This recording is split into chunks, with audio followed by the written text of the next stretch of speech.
കൊല്ലം ശാസ്താംകോട്ട ധർമ്മശാസ്താ ക്ഷേത്രത്തിൽ ഓണനാളുകളിലെ വാനരസദ്യ ഏറെ കൗതുകം തന്നെയാണ്. അമ്പലത്തിന് ചുറ്റുമുള്ള വാനരന്മാർക്ക് വിഭവസമൃദ്ധമായ സദ്യ ഒരുക്കുന്നതാണ് ചടങ്ങ്. ഇത്തവണയും സദ്യ ഉണ്ണാൻ വാനര സംഘമെത്തി. എം മനോജ് തയ്യാറാക്കിയ റിപ്പോർട്ട് കാണാം.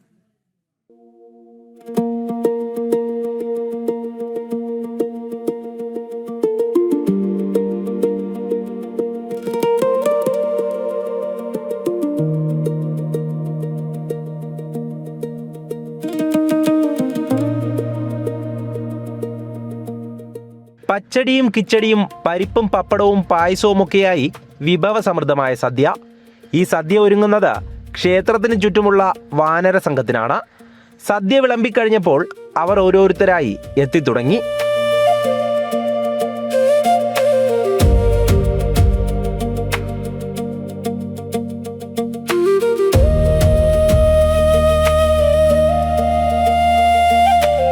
അമ്മയും കുഞ്ഞുങ്ങളുമൊക്കെയായി വാനര സംഘം ഭോജനശാലയിലെത്തി.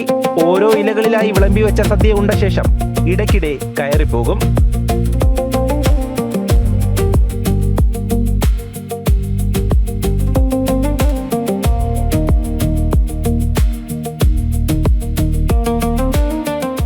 ഉത്രാടനാളിലും തിരുവോണനാളിലുമാണ് ശാസ്താംകോട്ട ശ്രീധർമ്മശാസ്താ ക്ഷേത്രത്തിൽ വാനര സദ്യയുള്ളത്.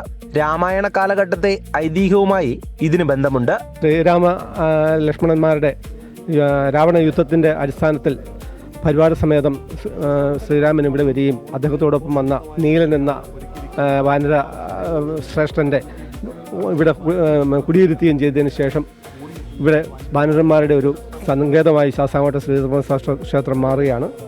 അതിൻ്റെ പരമ്പരകളായിട്ടാണ് എല്ലാ വർഷവും ഇവിടെ വാനര സദ്യ നടന്നു വരുന്നത്.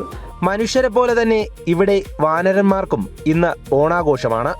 വാനര സദ്യ എന്ന് കേൾക്കുമ്പോൾ ഏറെ പേർക്കും കൗതുകമാണെങ്കിലും ഇതിവിടെ എല്ലാ വർഷവും ചിട്ടയോടെ നടത്തുന്ന ഒരു ആചാരം തന്നെയാണ്. ജനം, കൊല്ലം.